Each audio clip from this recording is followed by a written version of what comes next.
Hello, hello. Welcome to Sit and See. I'm Dr. Jared Jones. My research specialties are ancient systems of meditation, the cognitive science of meditation, Buddhist philosophy, and the philosophy of science. Welcome to the class. This is an ongoing class. I do it almost every day, and we're now on day 55. We took a short break to do some retreat, and now we're back. So I've been a Buddhist for about 20 years, almost 21 years now, and also training in Dragon Gate Complete Reality Taoism for another 6. And my goal as a practitioner now and academic is to try to teach people of all faiths, all backgrounds, all sort of interest levels to train in meditation in a serious way and actually make progress while living in the real world. There are probably hundreds of techniques that work if you're doing them intensively without stirring up your mind in between. In other words, you go into retreat, you do hours and hours a day of a certain kind of practice, you don't stir your mind up in between.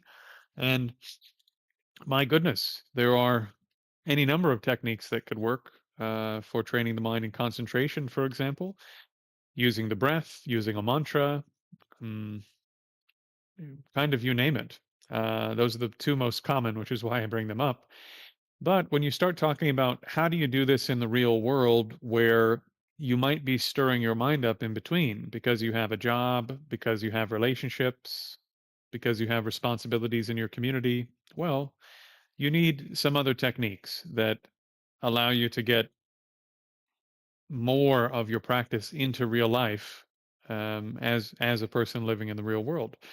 So what I've done with what I call the 5 foundations is I've put together based on my experience and my research and many years of practice and talking to a lot of lay practitioners who have been quite successful according to their lineages, not according to me, but also according to me. People who have been quite successful as lay people training in all of this stuff, I've taken the best that they have taught me, put it as best I can in a logical order that addresses the problems that come up, both as a modern person and in a classical sense, and I've put them in order so that these practices will produce results in real life. And I'm very happy to say that almost everyone who has taken the time to really understand what the techniques are that I'm teaching and to do them the way that I'm describing has told me they are working really well. I'm also happy to say that I suspected, based on everything I knew, that these would work regardless of your religious beliefs, regardless of your faith tradition, etc. Which is part of why I call them foundations. If you develop these capabilities and the ability to see the basic components that make up your being as a meditator, that foundation can be used to do your Advaita Vedanta practice, your Eastern Orthodox practice, your Jewish practice, your Kabbalistic practice, your Sufi practice, your internal Chinese martial arts practice. Doesn't matter. And of course, if you'd like to do the Buddhist thing like me, or a bit of the Taoist thing like me, of course, I'm doing those things because I think they're the best. But maybe that's not you, and I'm fine with that, right? Uh, because it turns out if I'm right about this, then by training really hard and making your mind better, then in a few lifetimes you'll be doing this anyway. So it doesn't matter to me. And if I'm wrong, then I'll be doing what you're doing, I suppose. Right? Okay.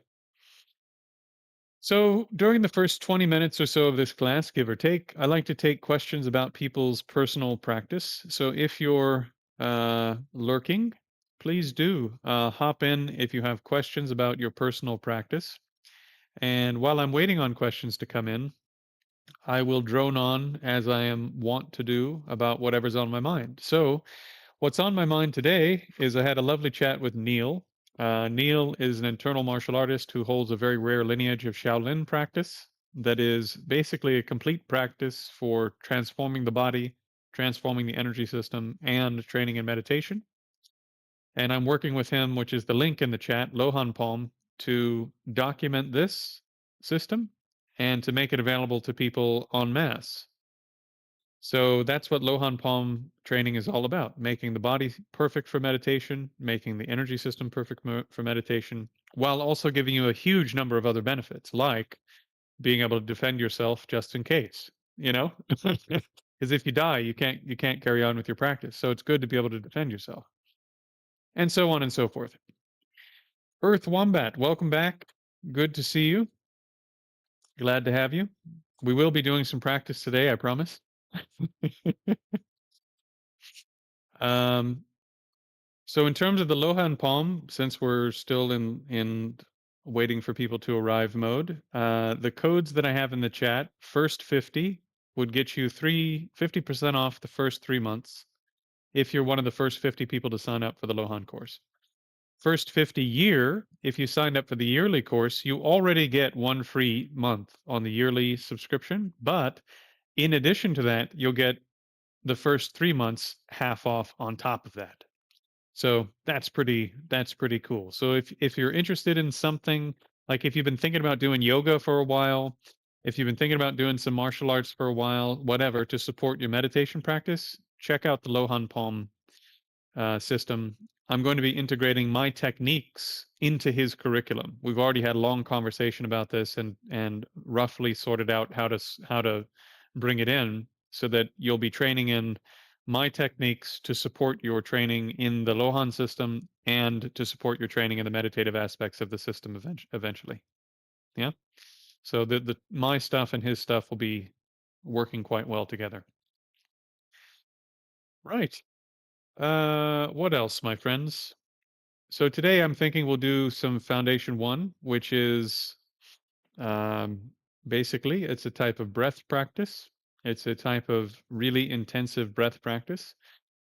And then we'll do some standing practice for body scanning and body awareness, which acts as a great support to your seated practice. So to do the short elevator pitch for this, since no questions are coming in, if you read the Buddhist sutras, it says in a number of places that you need to train in 4 positions. You need to train sitting down, you need to train standing, you need to train walking, and you need to train lying down. So if you can do your training in these 4 positions, then a huge amount of the rest of your life, because you know how to do training in these positions, you can bring significant portions of your life into the training process, as some of you now know from experience, right? So the way that I teach body awareness and body scanning practice is we start standing, then we move to a slightly more subtle, slightly more difficult technique uh, before we start moving. That's easier to do while you're moving. So it's a little bit harder technique, but it's easier to do when you actually move the body around. It's hard to do body scanning while the body's moving, right? So I think today, especially because there's not that many questions today, what we'll do is intensive breath, a one body scan standing, and then we'll go into walking practice as we sometimes do, if everyone's okay with that. And what else? What else is there to report? Oh, kind of fun for those of you who are following along on the Lohan journey. Neil is going to come to Scotland maybe in October, and we're just going to hang out, and we're going to do some filming for the course, and we're going to have a good time. Some of Neil's senior students are going to come hang out with us, and we're going to do some filming probably right here. He's gonna be throwing me across the room and so forth, which will be good times. Okay. Earth Wombat asks, I have a question about scanning tight areas. My breathing would stop and my awareness would focus on breathing instead of the area I was initially scanning. How do I go about this? So for those of you who don't know much about how I teach scanning, let me back up before I answer that question and talk about body scanning more generally. So body scanning practice you can do in any number of ways. Were you listening to me or looking at the woman in the red dress? Were you looking at the adorable dog walking around in the background? So when you do body scanning practice, there are maybe hundreds of different patterns you could use to scan the body. And in some ways, those patterns aren't so important. However, the way that I teach the scanning pattern is to set you up to be able to do other practices that are more difficult and more advanced should you encounter those practices in the future. So I've built sort of the way that I've built up the body scan is a way that will prepare you for other kinds of practice later on. You don't need to know anything about those other practices. Just if you do it this way rather than a different way, then it's covering a lot more ground than just gaining body awareness or something. So that's point number 1. Point number 2 is when you do body scanning, even in my way, there are maybe 3 different ways you could do it. The first and most important way is you just go through the body at an even pace. And this is important because your instinct will be, "Ooh, this is interesting. Oh, I don't like that. How do I fix this? Oh, that's not right.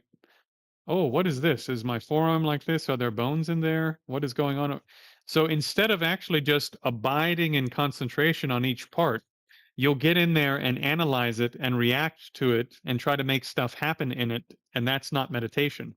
That's just you fucking around inside your body. Pardon my French. For those who are new, I do curse sometimes. YouTube is not receiving enough video. That's interesting. Well, let me wait for YouTube to receive more video.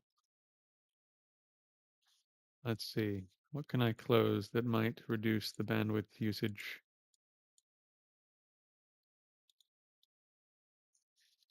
I'll close that. Okay. Hopefully that'll help. Okay, so you can do body scanning in a number of different ways. The first and most important way, in case that didn't all come through, is you go through the body at an even pace. And you're attempting to observe the body in a relatively, okay, good. Thank you, postmodern. In a relatively even pace with the minimum amount of conceptual thought possible. So you're simply observing what's there. Just like right now, if you close your eyes and you rub your arm, you just feel the sensations that are there, right? And only a bit later do you go, oh, that's kind of warm and it's like this, and the sensation only went to here, and oh, it went away really fast. Like all of that extra stuff your mind does, you're not doing. So it's really important that you go through the body at a relatively even pace, although the way I teach it, you do slow down on certain areas. Relatively even pace, because if you don't do that, you'll stop in places and start thinking stuff and ruminating and screwing around with things, and then you're not meditating. You're just in the body screwing around with stuff. It's a bit like with your eyes, right? Looking around the room and going, "Oh, look at that over there. I wonder what that is. Is it like this? Is it like that? Maybe I should move the painting from over here to over there." You're just putting your mind in the body and going, "Ooh, look at the shoulder. Is that muscle like this? What if I tense it like this or move it like that?" Boom, boom, boom. So that's not meditating anymore. That's just screwing around inside your body like a tourist. Okay. Now, having said that, when you train in these systems, there's another way that you can do body awareness stuff that I do recommend, which is a bit like Wombat was describing, which is this. You take your awareness and put it in somewhere that's tense, or you take your awareness and put it in somewhere that you don't have a lot of awareness, and you just hold it in there. A bit like holding it on the breath, for those of you who've done that practice with me. You just place the awareness in that part of the body with whatever degree of awareness you have of it, and you just hold it there without doing anything. Again, you're not analyzing, you're not trying to figure anything out, blah, blah, blah.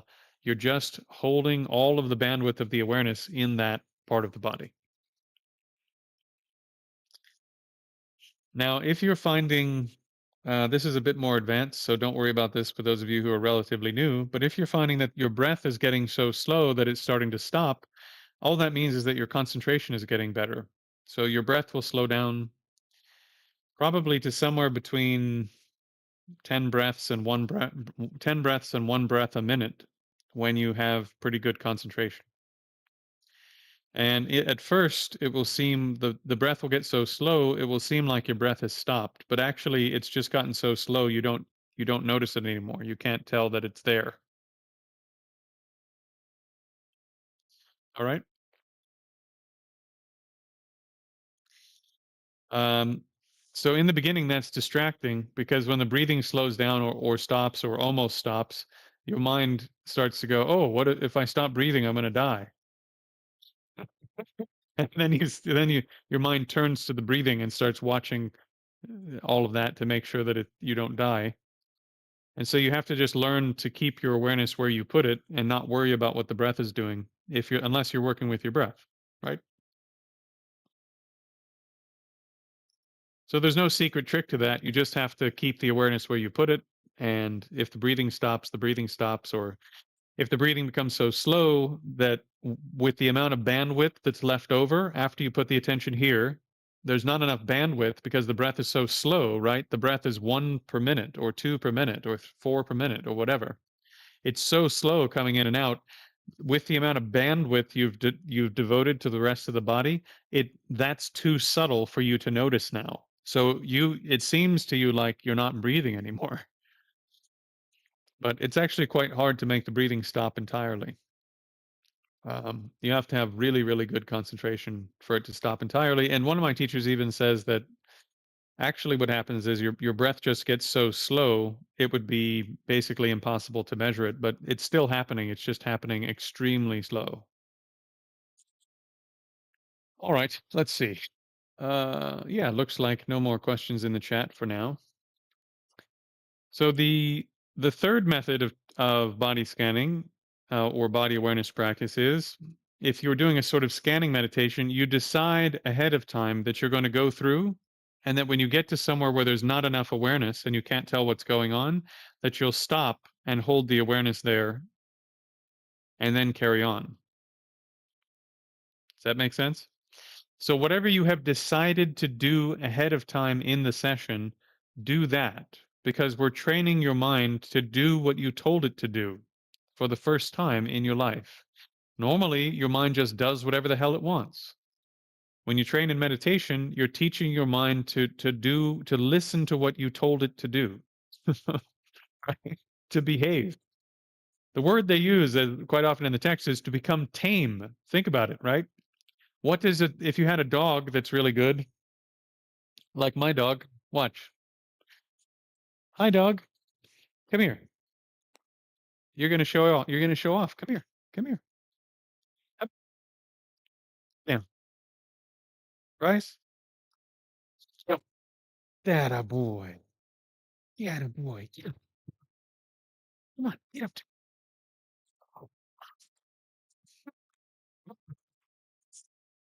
So when you have a tame mind, you tell it to sit down and it sits down. You tell it to lay down and it lays down. You tell it to stand up and it stands. You tell it to jump and it jumps.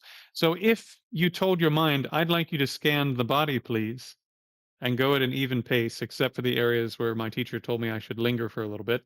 This is what I'd like you to do. And your mind, instead of doing that, just stops in some random place and does whatever it wants for 15 minutes and then carries on. Then you're not taming your mind. You're just being a tourist inside the body. Is this making sense? Look at how confused my dog is. He's like, are you going to let me out of the room? That's all I want. I know what you want. Come on.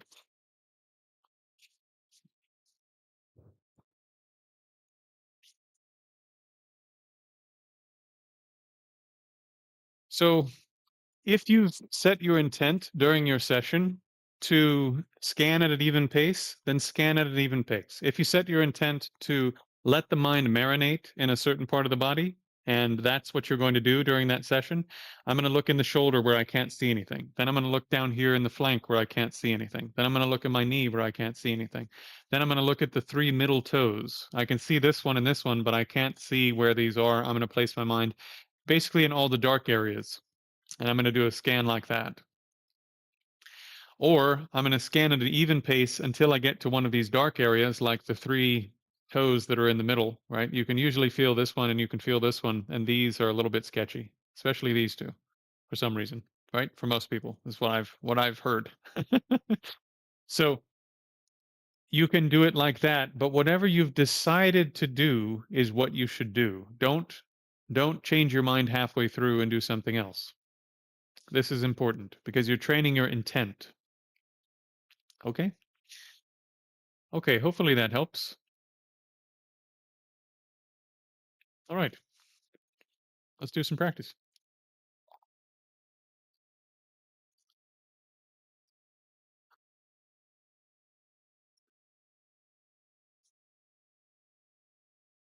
Ah,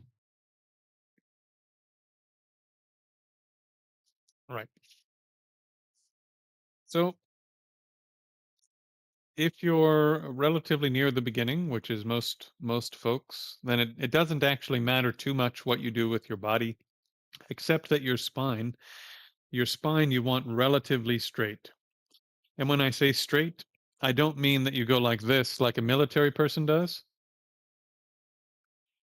If you do this, you'll degenerate the discs in your neck. And by the time you hit 25 or 30, your neck will be a disaster and you won't be able to practice as much because your neck hurts. So don't do that. Your neck has a natural curve like this, right? The joint you're using to put the head down is here. So you're not going like this. What you're doing is with this joint at the top, watch how if I keep my neck stationary, see? That joint at the top moves independent of the neck. Can you see it? So all you're doing to get the neck in the position and the head in the position it's supposed to be in is rotating on this top joint. By the way, where is one of the places I stop during your body scan and stay a little bit longer? This joint. Why? Well, one of the reasons is people screw this up all the time. And if you know where that joint is, then your posture and meditation will get better, right? So from this joint, which is way up here, if you feel there's a big knob on the top of your head up here, a big sort of uh, a big sort of lump right there. That's where the joint is, and you just rotate on that joint. That's how the head ends up in the right position. You see it?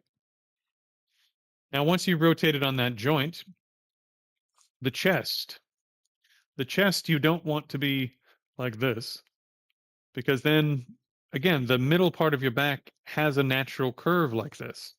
If you go like this and straighten it, it will get worn out because you're pressing the discs on this side.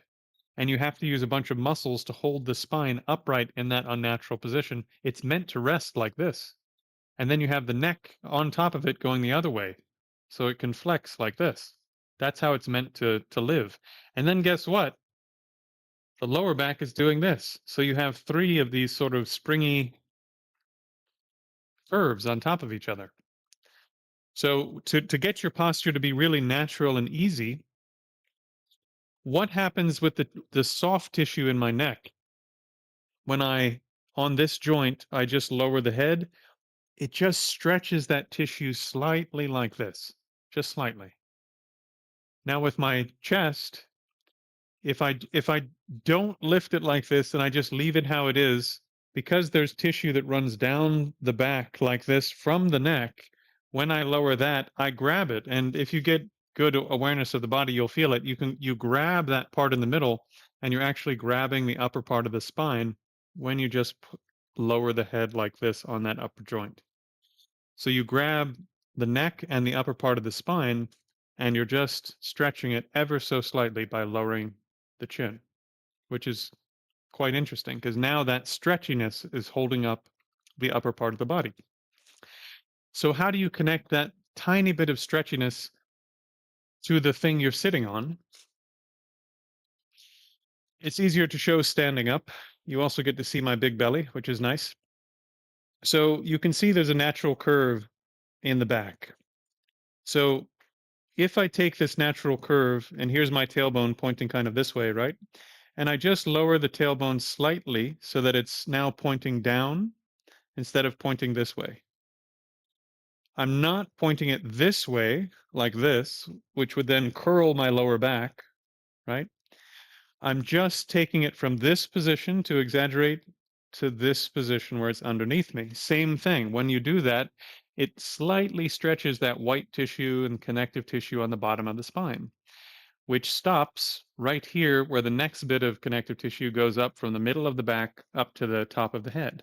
So now you've stretched the white tissue along the spine like this ever so slightly. It's an extremely passive, subtle stretch. And that, when you see great meditators and stuff, when they sit here like this. That slight stretchiness is actually what's helping to hold the body in position for a long period of time.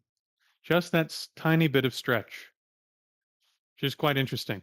And for those of you who are doing Lohan stuff, part of what you're doing when you do these exercises where you're working that long chain of the spine is you're making that stretchy white tissue thicker, stronger, more elastic, so that when you sit,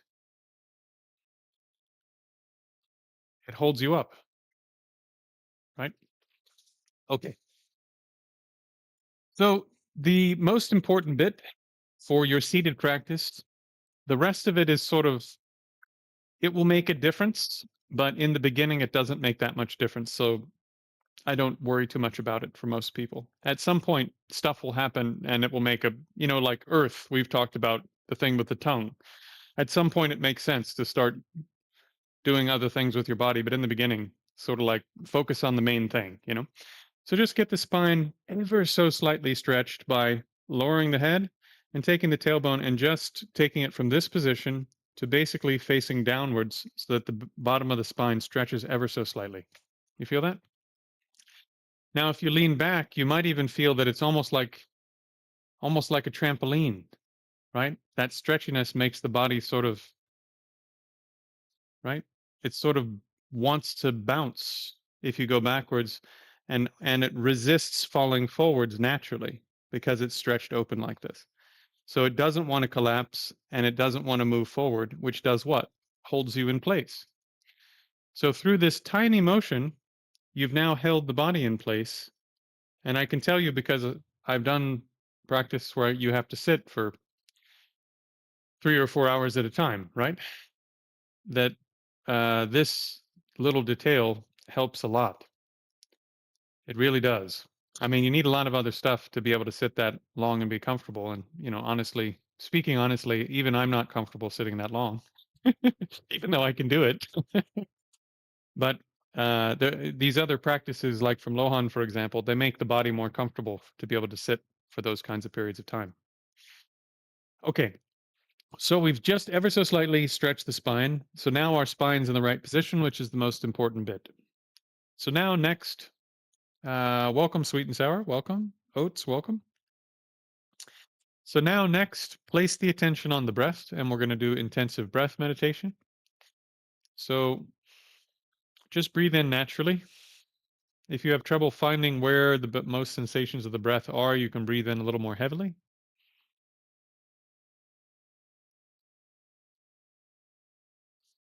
When you find whichever patch of skin inside the nostril or near the edge of the nostril or wherever it is in this area, when you find where the most sensations are, the great masters basically say in the beginning, the force of your distractions is great.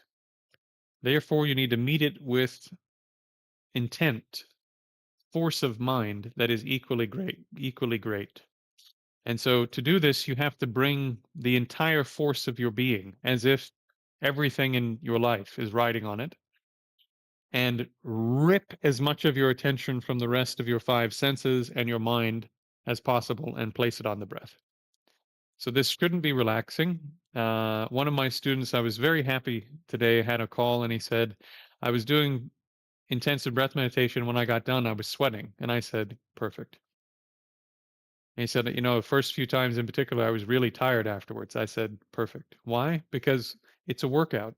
You're intensively working out the skill of keeping the attention where you put it. This is why it only takes 5 minutes a day to get it going. If you had 10 hours a day, I could give you a gentler technique, but like me, you probably have only so much time in a day to do your practice. So we need to get it into a manageable amount of time. Okay, so the first technique, 5 minutes. Everyone has 5 minutes. If you don't have 5 minutes, this is probably the wrong class for you. You're probably not in the right place.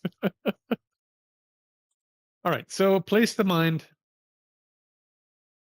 on a patch of skin in or near the nostrils that has the most sensations.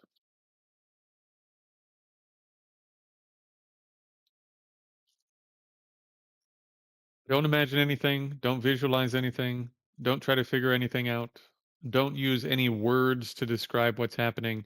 Simply place your awareness on the actual tactile sensations, the actual sensations on the skin. And the only thing you're going to use your imagination to do, let's say, is to count from 1 to 7, 7 to 0. So when you breathe in, breathe out, in between the in breath, in between the out breath and the next in breath, you'll count 1. You'll go up to 7, come back down to 0. On 0, you're allowed to move your body if you need to, but in between, don't move anything at all. Keep the attention where you put it, which is counting and the breath. Okay? Here we go. When I say begin, also quintessential instruction, absolutely no delay. The second you tell yourself, this is the time I begin, it starts right away, right? Your attention should obey your command like my dog a few minutes ago. Sit down. Okay, I sit. Stand up. Okay, I stand up, right? This is how your mind should behave. All right, here we go. Three, two, one, begin.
Come to a standing position.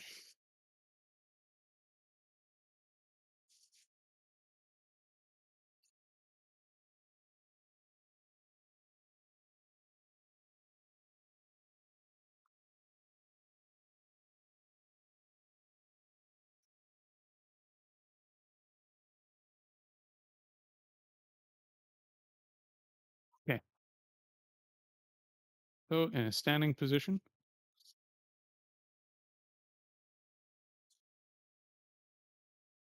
So mirroring what we did with the body while seated, the most important instruction is you don't want your tailbone pointed out this way. You want the tailbone underneath you, pointed down, so that the lower back goes from being arched, basically like this, to being still arched, but ever so slightly stretched open.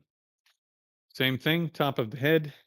From this joint, you just open the top, open the top joint slightly by dropping the chin, which pulls that white tissue that goes all the way to the middle of the back. So then between those two things, you end up with this slightly stretchy feeling through the spine. And again, don't overdo it, don't over egg it. If you can't feel much of that at this time, then just sort of point the tailbone down or the perineum down even and point the back third of the skull up, right? And that's fine. Next most important bit, the feet. Um, in terms of your balance, this is a small detail. I'll give you a new detail today. Good morning. How are you, Hans? New detail today, but if you put your hands here and you try to relax everything else in your body, you'll feel that this feels balanced. So the way that the body is set up to be balanced is actually like this. But if you move your hands back, you'll feel that at some point, if you don't change anything else in your body, the weight of your arms starts to pull you backwards and you would have to step back. So actually, to make the body balanced when the arms are down at the sides, watch my weight. My weight has to move forward like this for this to be natural. If I'm like this is natural. If I'm on my heels, my arms need to be out here to stop me from falling over backwards. If you move your arms back to here while you're on your heels, the weight wants to actually pull you off balance to behind you, unless you stick your butt out, which is what we're trying to avoid, right? So in order to get to the right position so that the body is relaxed as you're standing here like this, with the spine slightly stretched open, you need to bend the knees so that the weight ends up not on the heels, but ends up just behind the ball of the feet, which is right here.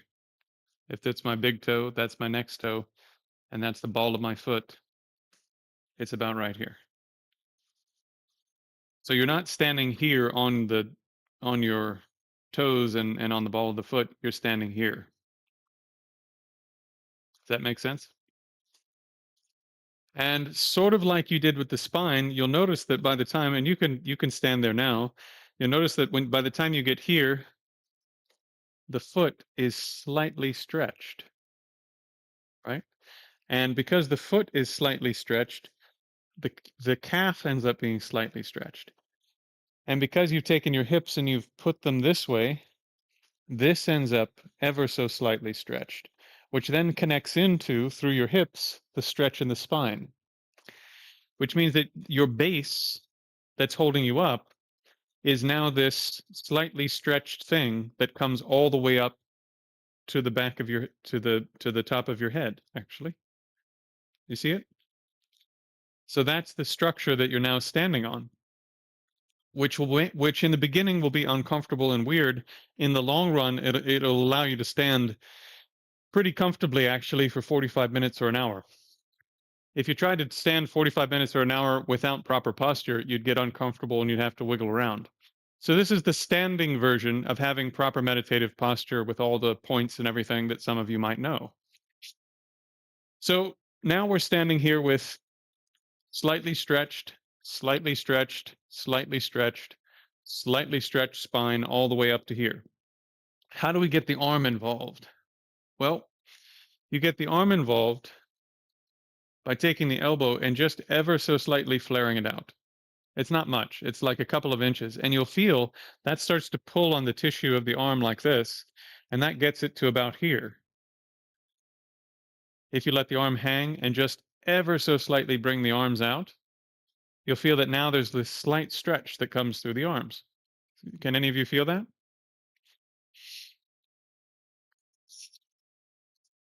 Now, all that's left is this sort of dead hand, right? Which is hanging off the end of all of this stuff that has this, again, not a super stretched, super deliberate thing, but this very passive sort of stretch that's now running through everything to about the forearm, if you can relax everything properly.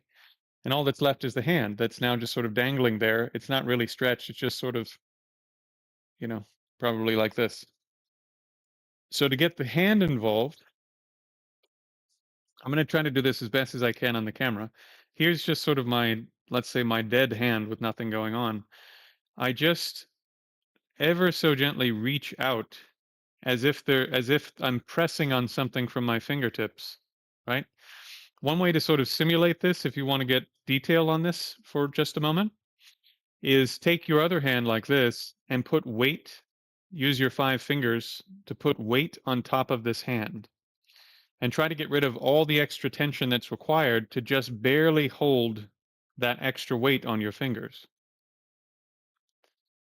And you'll feel that that sort of has this sort of stretchy, again, that sort of stretchy feeling now of just barely reaching through the fingers as if you're holding weight, pressing weight that's coming down in this direction on each finger. Again, gentle. So to sort of see it as best I can on camera, which is not much, you've just ever so slightly, in particular, opened the palm up like this.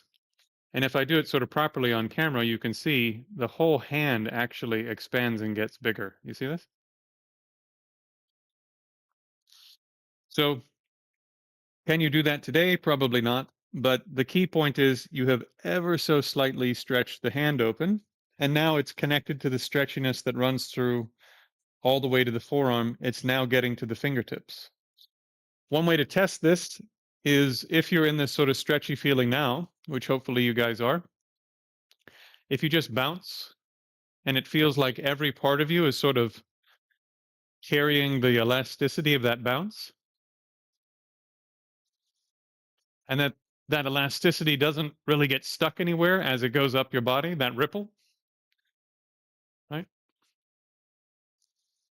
Then that's the probably today at least as close as you can get to having all of these little stretches in place.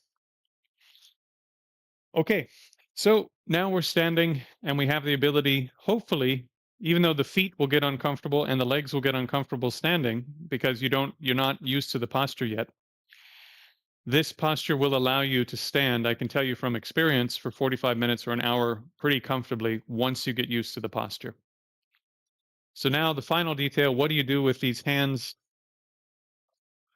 The thing to do is there's a couple different schools of thought, but the way that I like comes from the HME school of Tai Chi.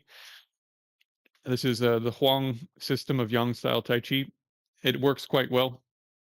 Is if this is my side and this is my front, side, front, I take my hand to about 45 degrees and put one finger, my middle finger, on the thigh. And this actually helps you keep the elbows slightly flared out because if you do this, it feels weird, right? As long as the finger stays on the thigh, it gives you a little bit of feedback that you have your hands and your arms and everything else in the right position. Another thing that happens as you stand for a while, if you're not in front of a mirror, is you'll do stuff like this to exaggerate it. And then it feels weird on your hands because one's all stretched out and one's sort of, right? So having this point of contact between the hands and the thigh gives you a little more feedback on where your body is and what it's doing.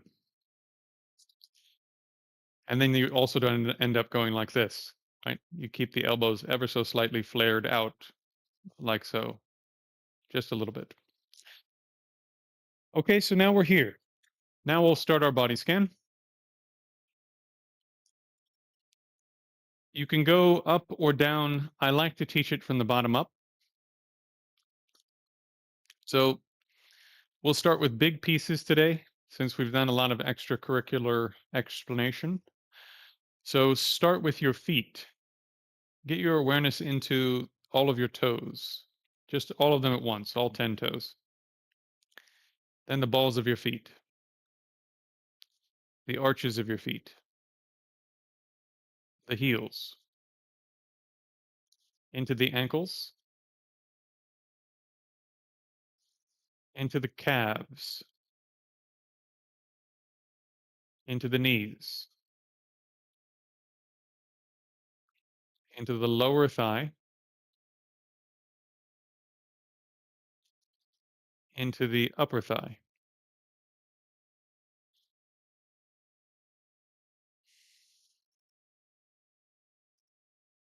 Now, when I say hip, I mean inside your hip, so where the leg connects into the pelvis, but not yet the pelvis.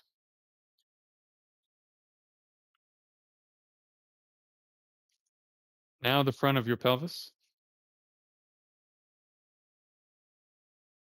the back of your pelvis. Find your tailbone,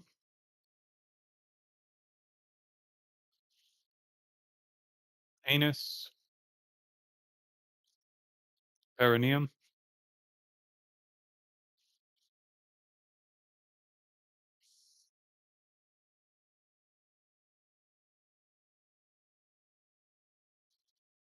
and your sexual organs.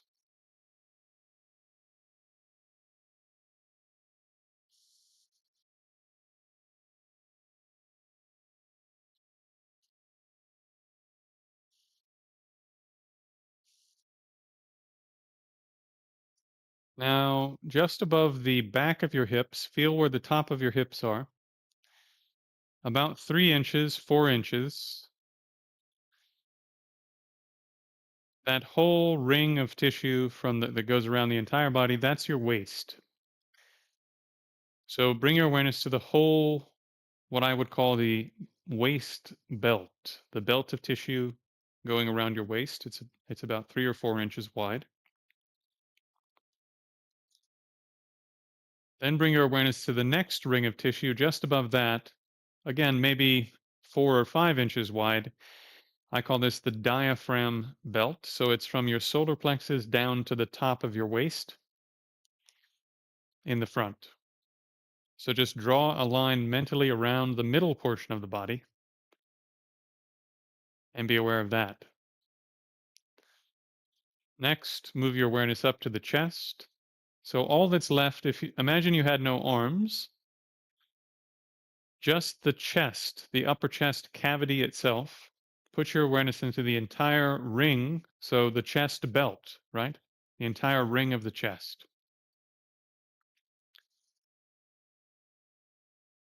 Now place your awareness in both shoulders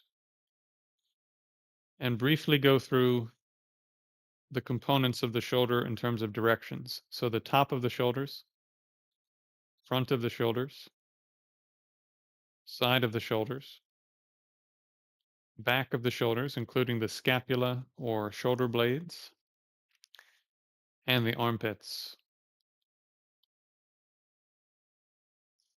Now bring the awareness to the bicep region on both arms,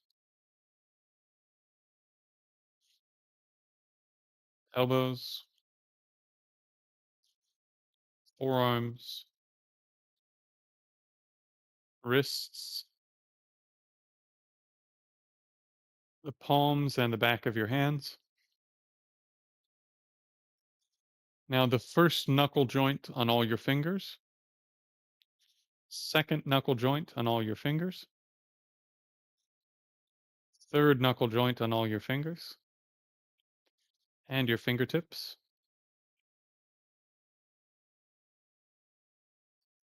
Now bring the awareness to the lower third of your neck,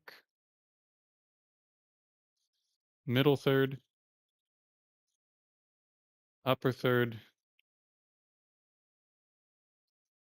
back of your skull, left side, right side,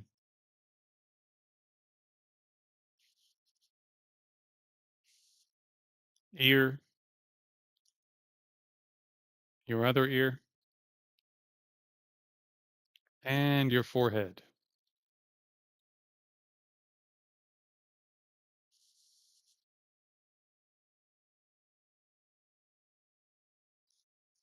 Left eyebrow, left eye, right eyebrow, right eye,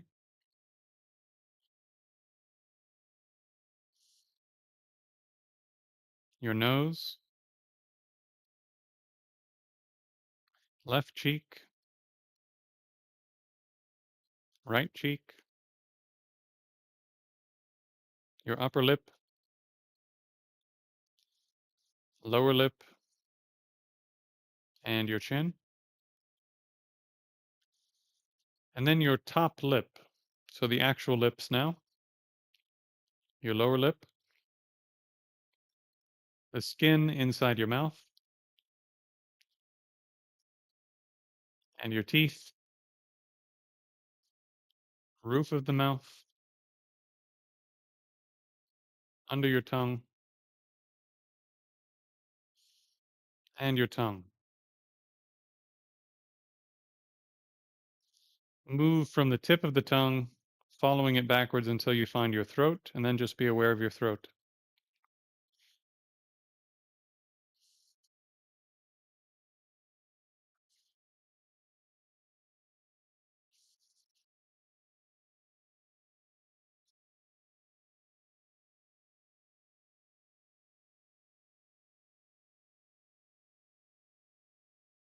Then move your awareness up from the throat through the skull to the top of the head and be aware of the top of your head.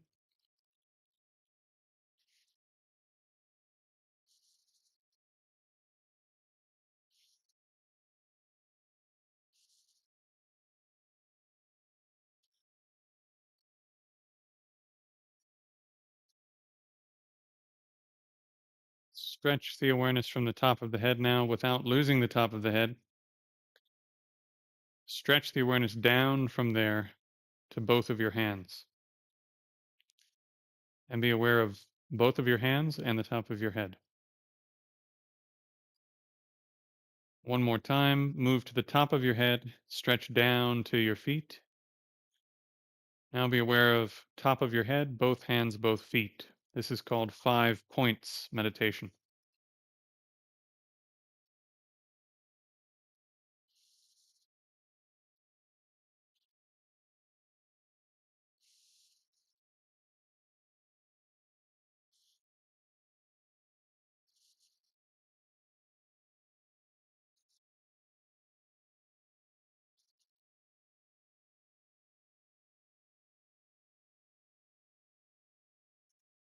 And since we're getting near the end of the hour class, let's just move straight into walking meditation. So I'll walk at this angle so you can see it on the camera. Don't shake out your legs. You may have sensations in your feet and your legs, just leave it how it is. So when you walk using 5 points of meditation during walking, in the beginning, to keep the concentration as it is, to keep the concentration as good as it is while you're standing still, you might have to move this slowly.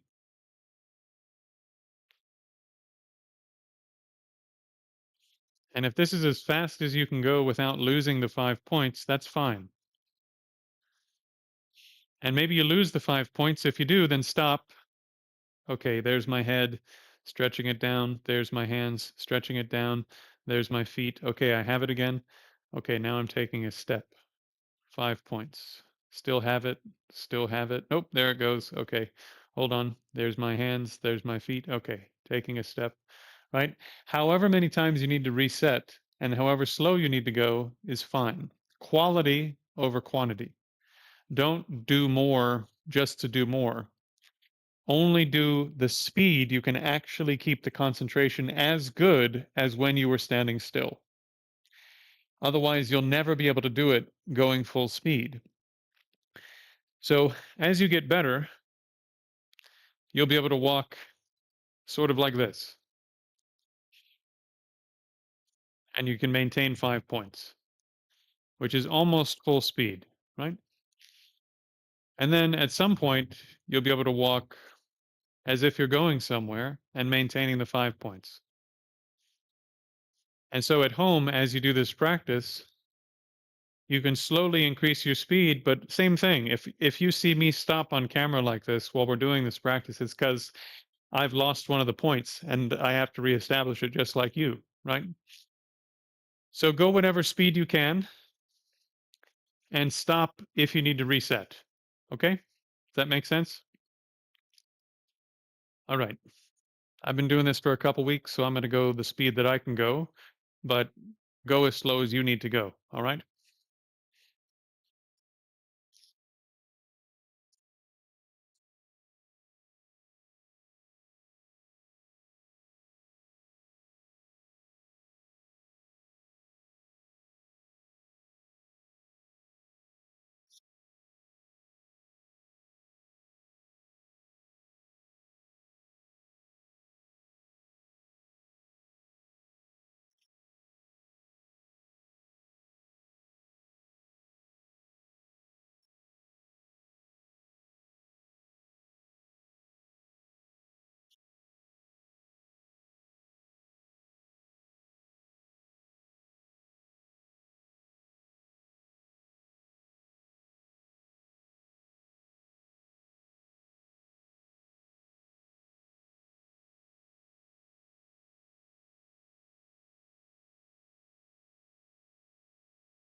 All right.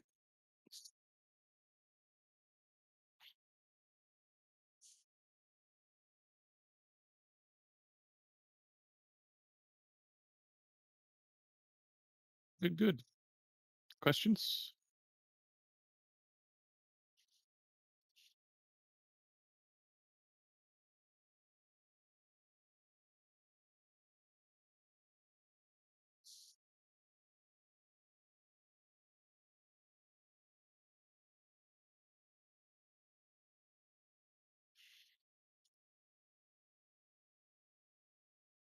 For those who listen to the podcast with Neil Ripsky, there was a discussion of his teacher having 2 breaths a minute during ordinary activities. And I mentioned during the podcast that in order to have your breath be that slow, just like Wombat was talking about getting the attention into some part of his body, the breath slowed down with concentration. So the more advanced practices, so Grandmaster Chen Qiming, who taught Neil Ripsky, was a great practitioner. A lot of the most advanced practices are practices that you learn on the cushion and then you take off the cushion into other things until it stops being something you do and it starts being something you are. So that you're not training in concentration, you're concentrated. You're not training in meditative things, you've become meditative. So you're becoming something. Likewise, when he talks about his teacher, he found it quite shocking. Here his teacher is walking around doing things, and he breathes 2 times a minute. A normal human being breathes, I think it's between 16 and 24 times a minute. That's way below sleep level. So to have your breath be that calm, what is it? Your autonomic nervous system has to be so calm, which is a correlate to your mind being in a really concentrated state. So his ordinary condition was maybe for you and I, Wombat, like our best meditative sessions where our breath gets down to a very low level, right? Okay. So this is important. This is why you learn and you train to take your stuff off the cushion because you're not just trying to do meditation on a Wednesday afternoon so that you have a slightly better hour for the next hour. You train in meditation so that these skills become how you do everything. When you use your mind, you use it like this. And eventually you're gaining access to who and what you are as a being, not just gaining skills. Concentrate more. Well, yes, yes, but you can concentrate on mental content, for example. So you can do your work at work and your mind is fully absorbed in the mental content that needs to be there to do your work. And then you can get very skillful about this. This is in my book, actually. There are some really good skills for time management and time efficiency that we've come up with in the West that you can use as meditative training skills. For example, if you're doing work, let's say, and your phone goes off and there is stuff on your phone that you have to there is stuff on your phone, let's say, for work that you need to be attendant to. And so you have a sort of a process you put a distraction through. So I'm on this task. Now, to be efficient with this task, I need to have all of my attention on it. If I divert every few minutes to other things that come in and other tasks that need to be done, I won't do this task properly. And you're not training your mind, right? But it's in reality, you do have to divert your attention to other things sometimes when you're doing work in a complex environment. So one way to manage that is you come up with basic rules for how you're going to react to certain kinds of distraction. Okay, so when this kind of distraction comes in where it's going to take less than a minute for me to solve that issue, I solve it and then go back to the thing because if I don't solve it, it's going to be distracting that I didn't solve it. Or if it's going to take longer than that, I send something to them saying, "Hey, this is going to take us about an hour to go through. I'm putting you on my calendar for X time." And then because there's a time now in the future that's set to handle that, what would be a distraction now, you can let it go completely. You don't even have to remember what time it's going to be because it's on your calendar, and you go back to being 100% involved in the task at hand. You see? So you can develop these tools that you use to allow you to be more focused and concentrated even during conventional work. And some of the tools we've come up with, actually, even in the West, are quite good for this, and you can use them to train your mind. Okay, so the question is, how do I work through the feeling my life is more chaotic? I know you've addressed this before, but I'm experiencing it more as I progress, and I'm curious. Let me say this. Um, Quite often, if it's your mind that seems more chaotic than ever, usually, not always, but usually, and I mean like for most people, when you start training your mind in a serious way for the first time, even if you've been at this a while, but you're actually making real progress for the first time, it will seem like your mind is worse than it has ever been. Your emotions will seem more out of control than they ever have. Your mind, your attention will seem worse than it's ever been because that's how your mind has always been and you never noticed. And now you've noticed, and it will become distressing that it's so bad. And there will be periods where you know enough to know how to fix it, but you don't actually have the skill to fix it yet. And that's a really frustrating place to be, where you go, I can see the problem, I can see the solution, and I don't have the skill to put the solution in place. That's really frustrating. And so you just have to kind of hang around with your mind being an absolute mess and making mistakes and hurting people and doing all this stuff that you'd prefer your mind not do, while you build up the skill to be able to make your mind more tame and more skillful and filled with more good qualities. And it just takes time. So I wish there was a magic bullet for that. I've done my very best to give you the best tools that within 6 months or so, 8 months, you should have the tools to be able to work with yourself. Maybe 10 months tops. You should have the tools to be able to work with yourself at almost every level. And then you'll probably need mm, another 2 to 4 years of really learning the ins and outs of how to apply those in different circumstances and so on and so forth, so that those tools and those capabilities and those insights into yourself are a true foundation for anything else you want to do.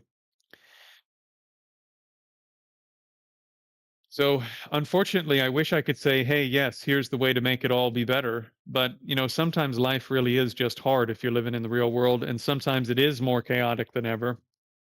And sometimes, because you don't have enough capability yet, the bad things that are happening in the world, in politics, in your family, you name it, right? They get under your skin, and you can't stop them from getting under your skin unless you just want to go into retreat for the next year until you have all the skills. But most of us aren't going to do that, right? Well, what I will say, Oates, is this. Thankfully, it's been my experience. My teachers have said the same thing, and very great practitioners living in the real world have said the same thing. You know what? Your progress is going to be slower. Let's not be unrealistic. If you lived in a cave and you had perfect teachers and you were willing to do what they told you, your progress would happen unbelievably fast. That's why they do it that way. But since we aren't going to do that, we have to just accept that, yeah, it's going to take longer and I'm going to make more mistakes along the way.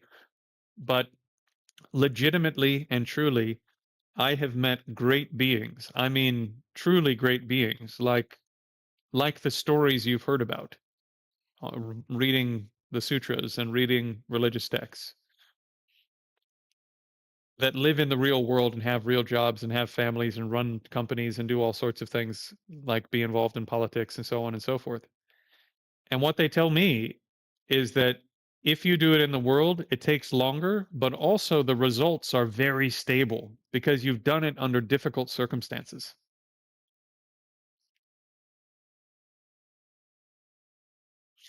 And then Earth, this is a fantastic point. There's a really lovely talk, if I could find it, by Lama Zopa Rinpoche from I think it's in his mind training teachings somewhere. And he's talking about he said, I'll do my best to recount the story because he's such an unbelievable being, but I'll do my best to recount the story. So he says, he says when you are a harmful person, you harm other beings, and maybe you get angry. You're sort of, your personality. They don't know what they're going to get with you. He says, isn't it true that when you know that person might be on this particular street that you walk on every day, you'll find a different street to walk on, right? If you know that person gets their coffee here and you have to walk by that place to go to work, you'll go a different way so that you don't bump into them. So when you have negative qualities, people will avoid you and do things to stay away, won't they? And on top of that, really funny, he goes, also sometimes they'll think to themselves, they'll go, I hope that person dies soon. Which is also true, right? Like when people are really horrible, it's hard to not have that thought from time to time where you go, you know, or not even that I hope they'll die soon, but it would be better if they died soon for a lot of other people because look at what they're doing. They're hurting all these people. I don't want them to die, but look how many people would benefit if they weren't here, right? And so he just points out that we have this thing where it's like basically if people have really bad qualities and they're hurting other people around them and people that hear about them and people that interact with them, they want to see them fail. They want to avoid them, and quite often they would rather that they not exist at all. And we tend to be like this too. Even if we're relatively good practitioners, we have these thoughts about people from time to time, you know? So what's really fascinating also, think about, on the other hand, think about that one person maybe you've met in your city, you know, like the sweet old lady that runs that little shop somewhere, that noodle shop you like, or the tea place, or there's that young man who's like super genuine, sort of green, a little green maybe, super genuine, super caring, super interested in what you're doing. Maybe he doesn't have a great memory about what everything you said or whatever, but just so genuine and wants to make sure that things are turning out well for you. And so when you go by, if you go down this street to get to work, but you know that they're over here, you'll take that street instead, just in case you run into that person, won't you? Just in case they're there, you'll go that way. And sometimes you'll think to yourself, even though you don't even really know that person, you'll go, I hope that person's doing well, won't you? You go, I hope things go well for them. I hope they're doing well. I hope no one was mean to them today. I hope that whatever they're doing, that people are helping them with that, don't you? This is how we are. So, what's really incredible is that as you develop good qualities, other people want to help you. As you develop good qualities, other people want to ensure that whatever you're doing goes well. As you develop good qualities, other people start to surround you and want to be around you, want to spend time with you because being with you is nice. And it's not all about some sort of higher spiritual aim, you could say. Some of it is just about in the effort chapter of the Bodhisattva Karya Avatara, Shantideva's great text with all of his advice for how to train as a bodhisattva. In the chapter on effort, which is developing this diamond-like mind, this unbreakable determination to do what's required to benefit all beings. You know what he says? One extremely important part of effort is rest. Surprising, isn't it?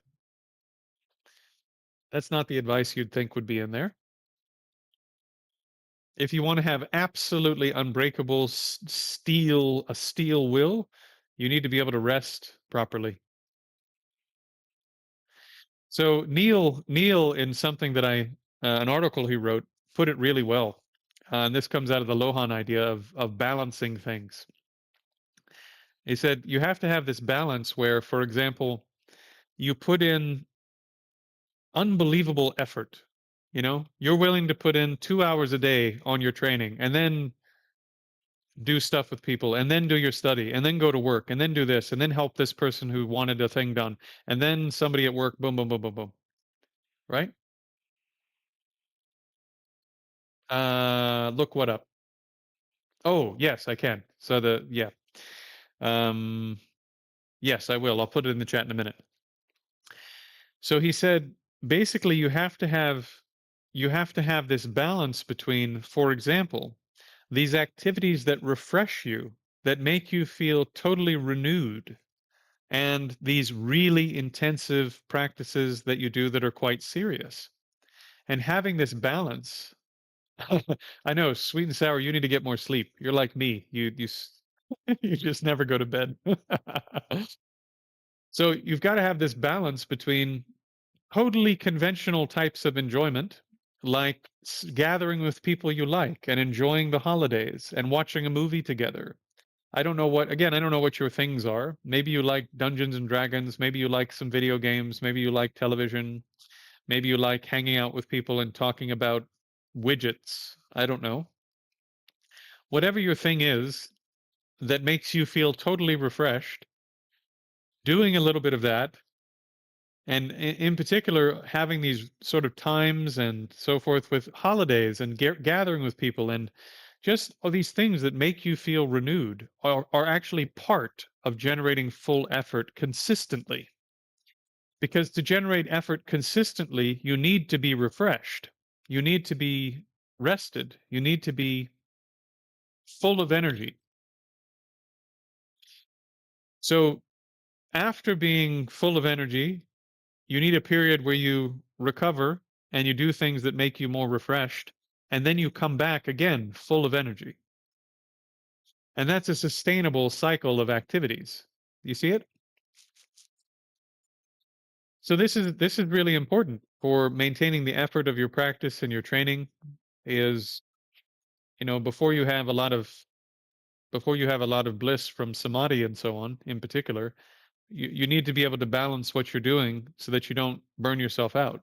It's easy to burn yourself out on this stuff. Okay. uh I found myself. Oh, yes. Sorry, just to wrap up the bit about people being kinder to you. It's totally true. If you change yourself, and part of the feedback you get is people will genuinely be different. It's like if they're not doing that, then you know that you're bullshitting yourself about what you're doing. There's another benefit of being in the real world. If everyone thinks you're a prick, then you're probably not doing it right. And not always true, but there's a kernel of truth in this. Sometimes really accomplished people are so intense that other people don't like them. But okay, how do I work through my life feeling? Oh, I found myself persevering on just odd things at work, like technical problems I was finding difficult. Oh yes, okay. So with frustration in the Bodhisattva Karya Avatara, the Guide to a Bodhisattva's Way of Life, which I'll put in the chat, in the patience chapter, the chapter on how to train yourself in patience, there are all of these contemplations that are rumination meditations, and we've done a couple on the channel. You know how to do them now, I hope. You look at the reasons, you look at the arguments, you look at your experience, you connect it to real things until the actual emotion comes up, until the actual feeling that patience until the actual feeling of patience comes up. I'm going to deal with this difficulty. I'm going to deal with these pains. I'm going to deal with whatever the burden is in regards to what I'm doing, right? When that feeling comes up and fully fills up your body, in the same way that if you get absolutely outraged, it fills up your body and you feel like you want to throw something or hit something or whatever, right? Yeah, Bodhisattva Karya Avatara. There's a bunch of translations of it, and I need to get someone else the translation, so I'll put it in the Discord at some point. Um,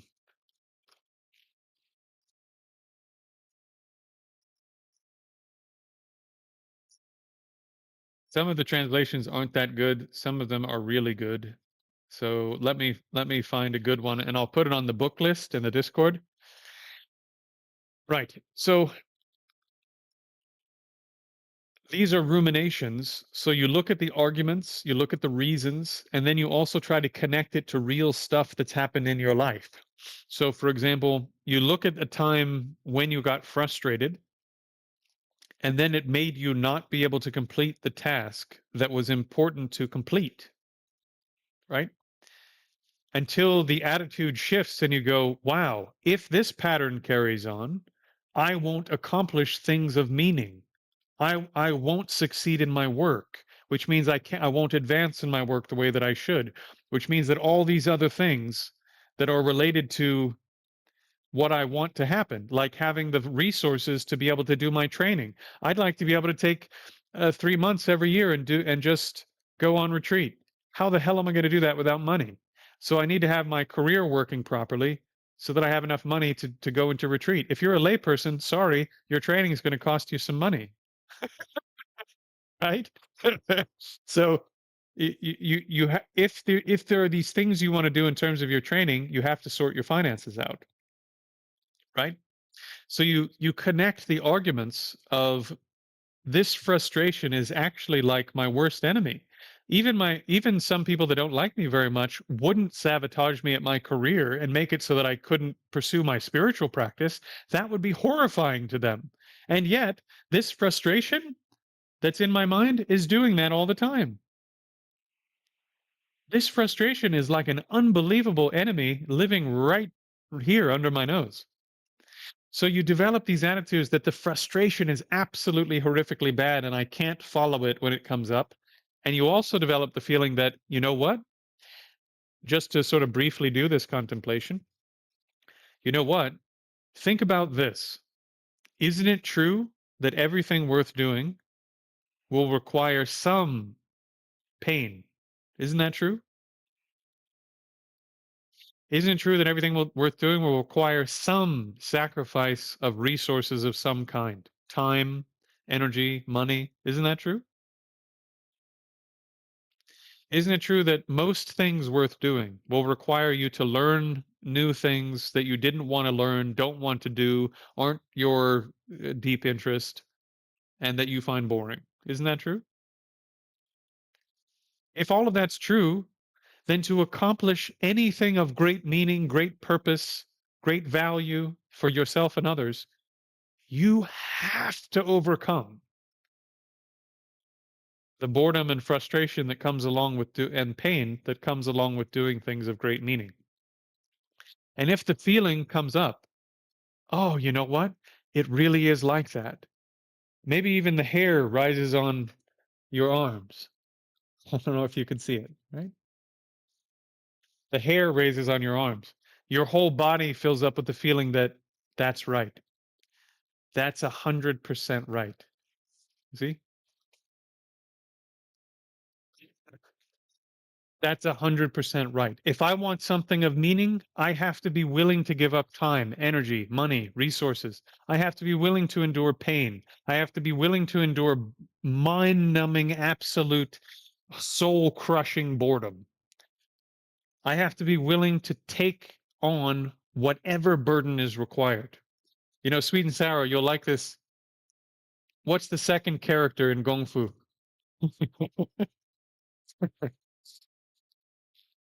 The second character in skill gained from hard work. What is that character? What does that represent?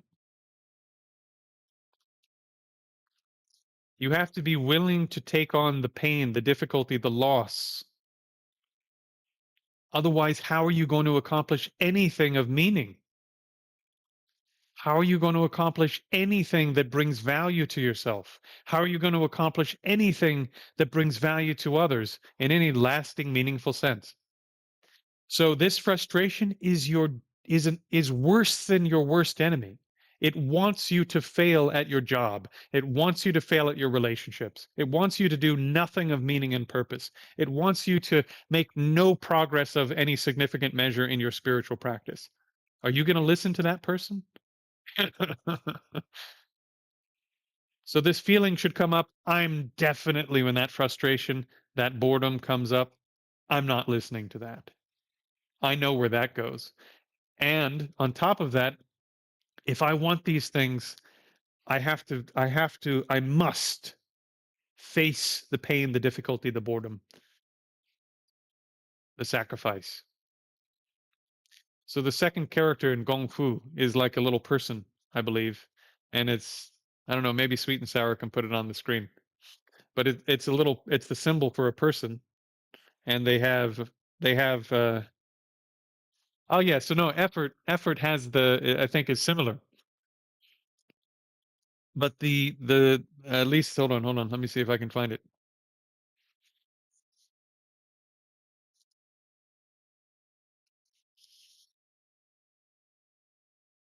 Yeah, this one.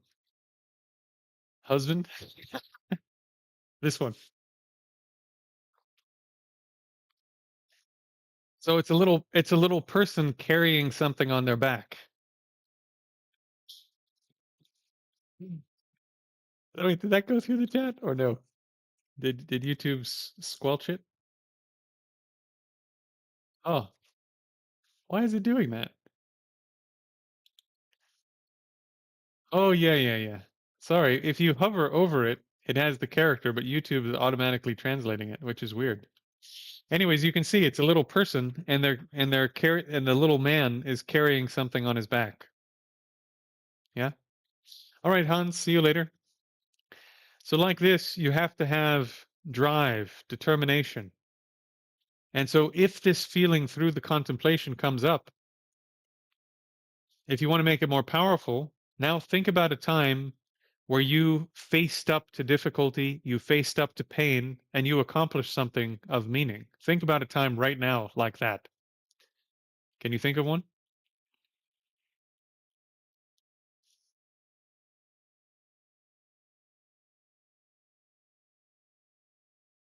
So, when you have patience, which means that you can face up to difficulty and pain, yeah, it's a little person carrying something. So, when like this time where you faced up to difficulty and pain, think about this, right? You accomplished something. So you draw on that and make the feeling more powerful. You know from your experience that it's like this.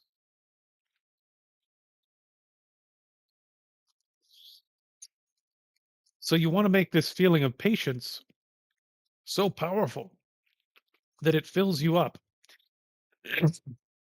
until it's just as powerful as anger when you're totally out of your mind with anger, or just as strong as lust when you're totally out of your mind with lust. So as this feeling of patience comes up and fills your body, fills your mind, you just let yourself marinate in it. And emotions, they're like a wave. You sort of feel them coming, like the undercurrent. You kind of feel them coming, and then the wave comes up and it crashes and has this sort of a big bang in the system. And then it sort of washes through and starts to pull back, and you'll feel it starting to go away. It'll kind of pull back into here. And before it completely goes away, start over with the contemplation. Isn't it true that such and such? Isn't it true that this and that? Isn't it also true that that? Yeah, those are true. If I want to have things of meaning, purpose, and value for myself and others, I have to be willing to endure pain and difficulty and loss and struggle and sacrifice. I have to. Isn't it true that I want those things? Yes, it is. Isn't it true I want that? It definitely is true I want that. Okay. Isn't it true that I'd like to have some measure of even ordinary success in the world? Yeah. Well, don't I have to do all that for that too? Yes, I do. Okay. Isn't it true that in the past, when I've accomplished things that have some measure of value and meaning, that it involved pain and difficulty and so forth, and because I didn't quit, I did accomplish those things of value and meaning? Yeah, that's true. So I know this is all true from my experience. The feeling detonates again. The wave of emotion crashes in again, and you hold it with concentration.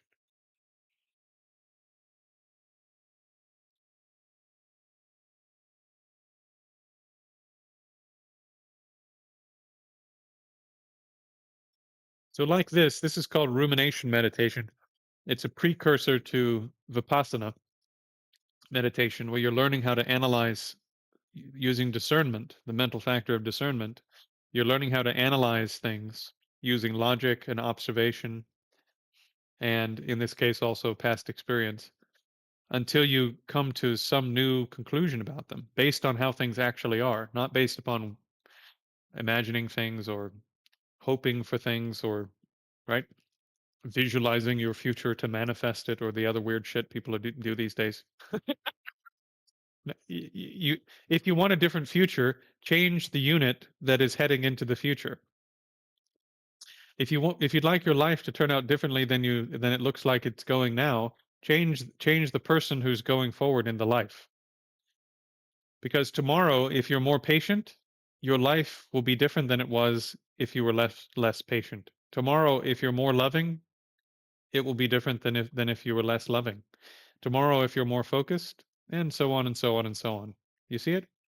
So the brilliant thing, for example, about the Lam Rim tradition and the first sort of contemplation in the Lam Rim, the stages of the path in the Gelug tradition, is it says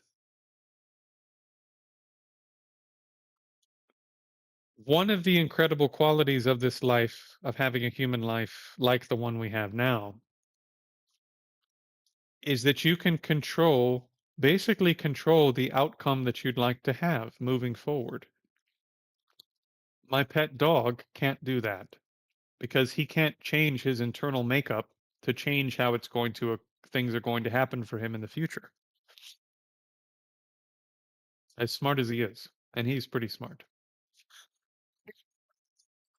So, as human beings, you can change your emotional palette. You can change your natural reactions to things to be a different reaction. And not in some weird, fluffy, new agey, I'm a new me kind of way.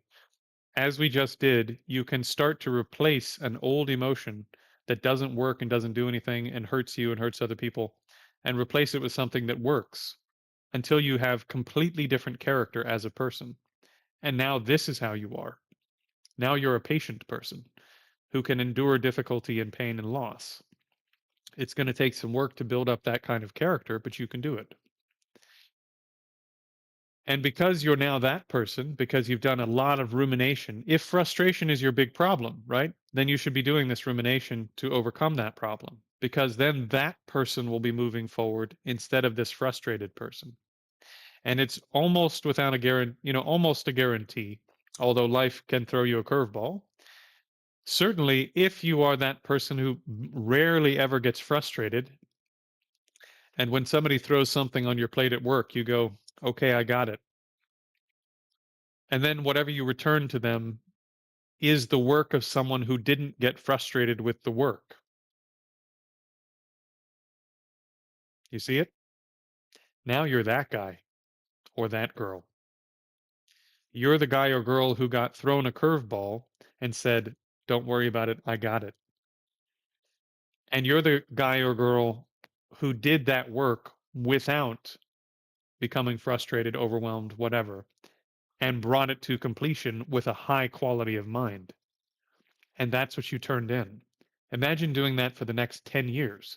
How different is your career going to be? Likewise, in your relationships with your significant other, your partner, your whatever, right? Especially the people that are very close to you. Imagine if that frustrated person who doesn't know how to handle shit is the one that lives the rest of your life and makes all the mistakes and shortcomings associated with that kind of mind versus this other person that you could transform your character into who doesn't get frustrated with the difficulties and so on and the shortcomings of other people and pain and loss and all of these things, right? Now that person is going to be the one who makes the decisions about how you're going to handle things coming up in your interpersonal relationships. Don't you think that marriage will be better than this one? Don't you think that relationship with your kids will be better than this one? Don't you think that relationship with your parents will be better than this one? So the future, there's a great Lam Rim by Pabonka Rinpoche, is a great saint of relatively recent history called liberation in your hands. That's what the book is called, right? It's in your hands. So if you transform your character, even in this life, says the Buddha,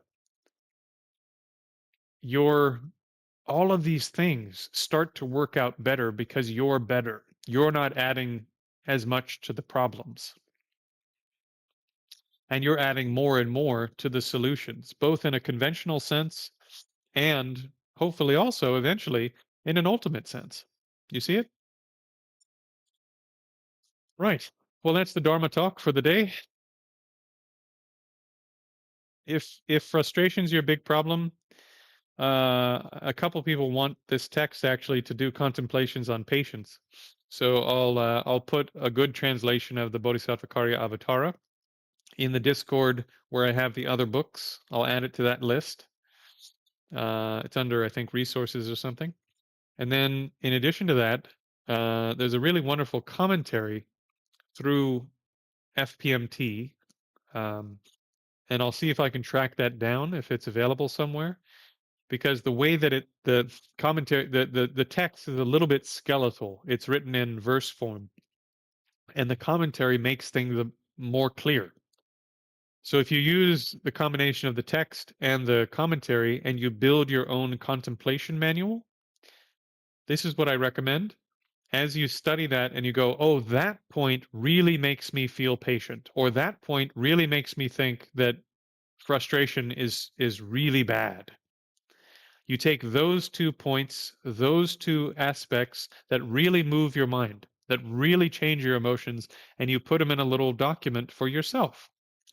And then when you get to, okay, I'm going to do some rumination on patience today, in a couple of years, maybe you have 30 really pithy statements that all attack it for you, where you go, reason number 1, I don't know, frustration is like such and such and such. It's an analogy.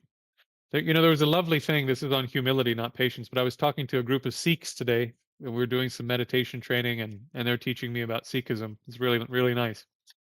And they sent me a quote from one of the gurus of the Sikh tradition. I'll share it with you guys. It was really lovely quote. We were talking about humility and training in humility.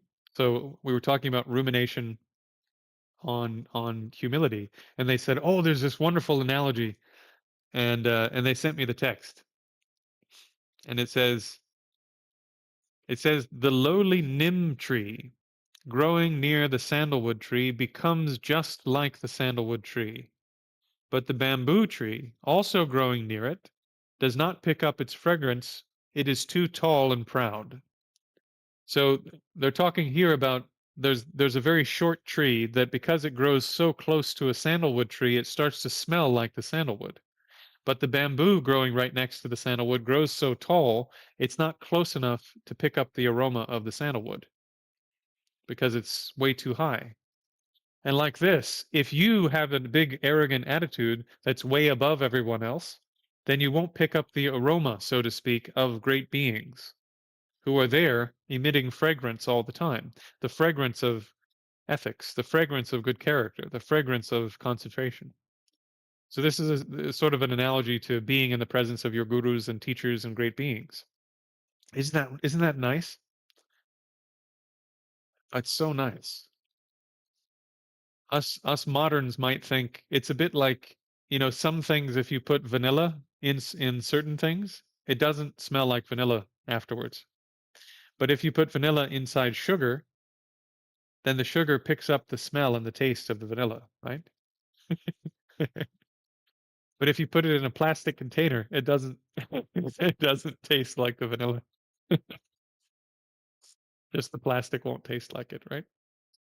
So there's wonderful analogies, right? So if you find analogies in the text, if you find arguments in the text, if you see that argument and then you connect it to an experience that actually generates patience, like, oh, that time I did 100,000 prostrations. Oh yes, I know. I can see what that did, and I can see why that's so important, and I can see all the pain that was involved in the difficulty and the other things that happened because of this.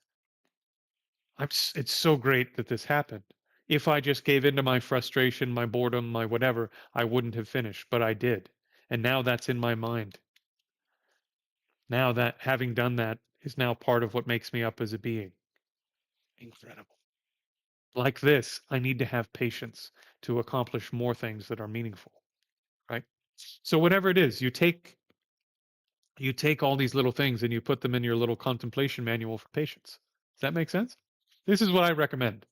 This isn't like official advice from anywhere. This is just something that's like, practically speaking, if you're not going to memorize all your texts like they do in the monasteries, you need to have like little manuals for each part of your practice that really move your heart and generate the stuff that the practice is talking about. Okay, let's wrap it up here. Thank you all so much. Thank you all so much. Hope to see you again soon. Try not to die before I do.